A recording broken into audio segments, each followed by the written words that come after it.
Mga kapatid na nananampalataya sa Allah subhanahu wa ta'ala, alam natin na si Propeta Muhammad sallallahu alaihi wasallam, nasa kanya ang lahat ng katangian.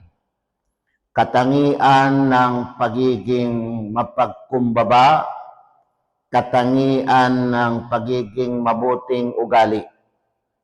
Lahat ng kabutihan o anumang katangian na kabutihan ay nasa kay Propeta Muhammad sallallahu alaihi wasallam, sapagkat siya yung kahuli-huling propeta, kahuli-hulihang propeta, kahuli-hulihang sugo ng Allah subhanahu wa ta'ala, na kung saan ay ang Allah mismo ang nag-certify na talagang siya na yung pinaka nagaangkin ng pinaka mabuting pag-ugali.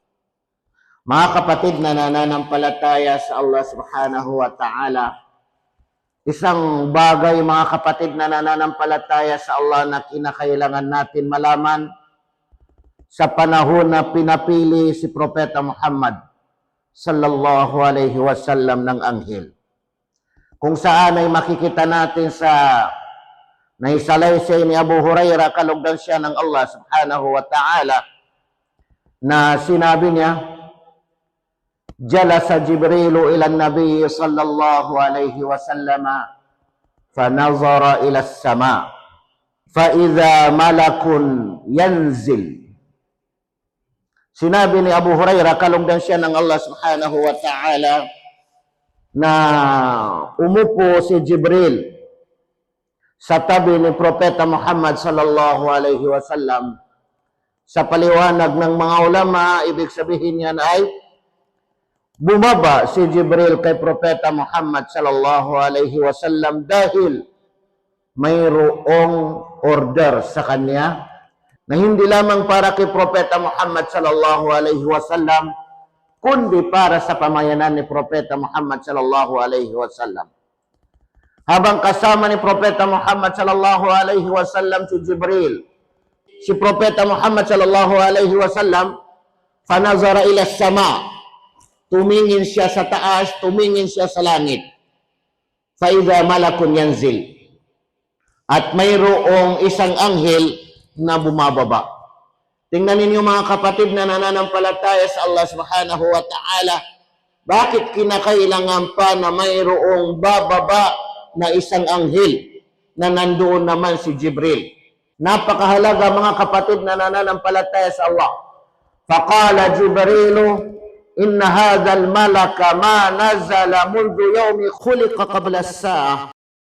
Ibig sabihin ay itong anghel na ito, sabi ni Jibril, sinabi niya na hindi siya kailanman bumaba ni isang araw mula nang siya ay likhain ng Allah subhanahu wa ta'ala.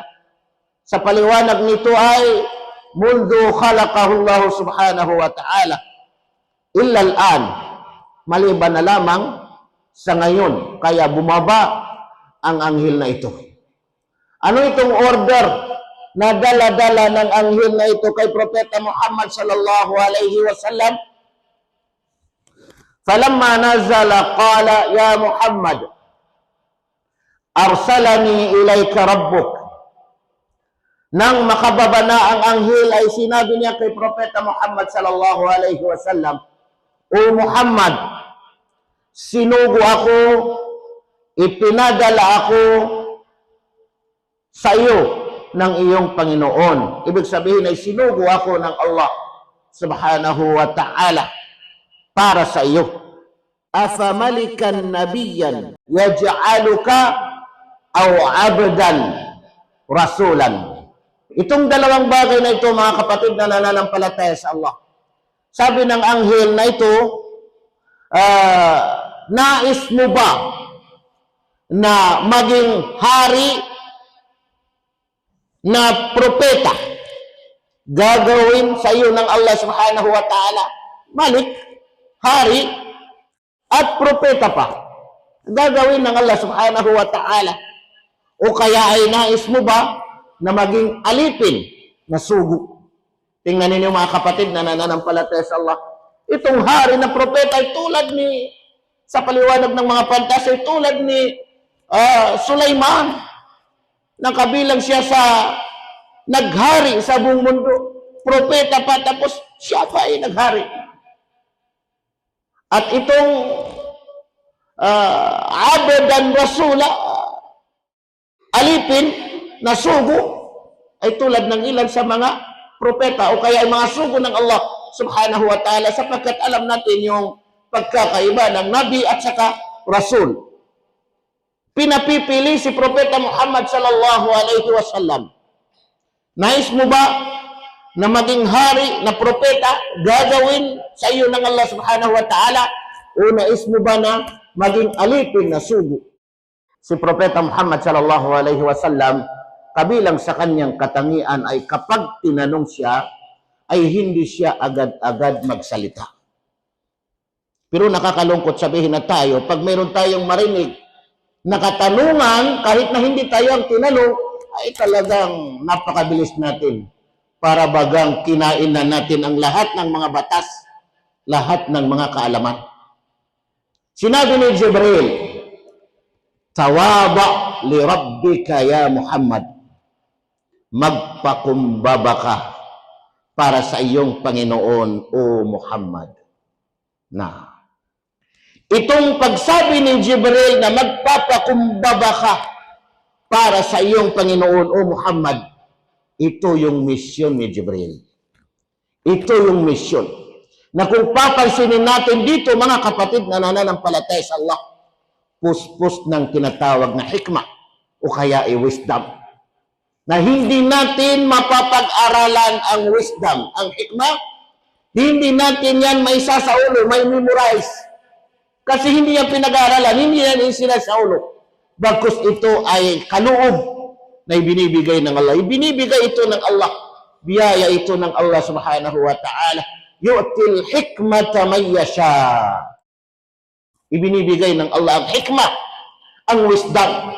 Napakaraming mga estudyante, napakaraming mga ustad, napakaraming mga ulama, pero bihira lang yung mga tao na binigyan ng hikmah.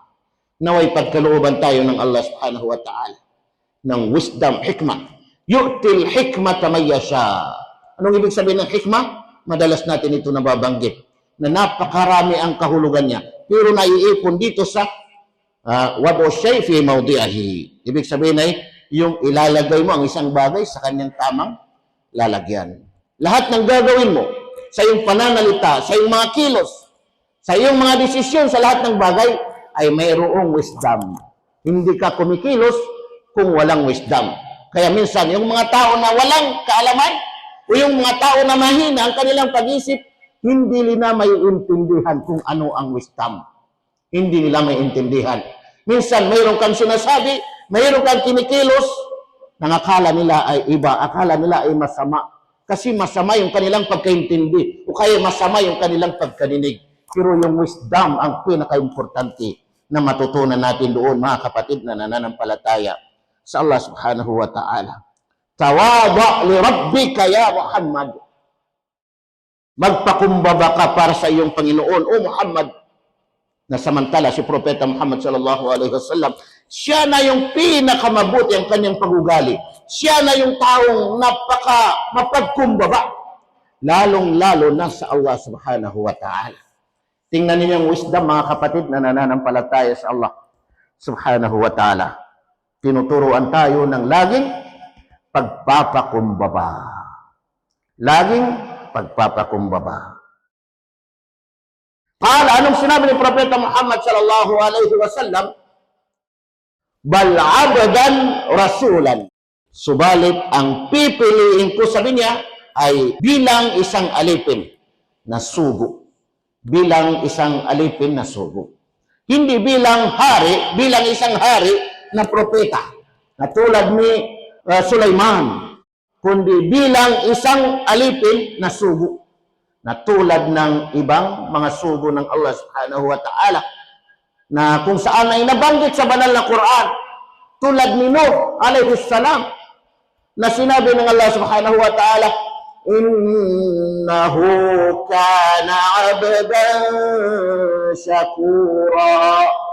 Nakatotohanan na siya ay isang alipin na laging nagpapasalamat sa Allah subhanahu wa ta'ala, na tulad ni Propeta Isa, si Jesus alayhi salam, na alam niyo ba kung ano ang pinakaunang nabigkas ng bibig ni Propeta Jesus sumakanyang kapayapaan? Ang pagiging alipin. Si Jesus ang pinakaunang nabanggit niya. Doon pa sa duyan ay ibig sabihin ang pagiging alipin niya. Qala inni abdullah. Sinabi ni Jesus, sumakanyang kapayapaan, inni abdullah. Ako ay alipin ng Allah. Yan. Ang pagka-alipin.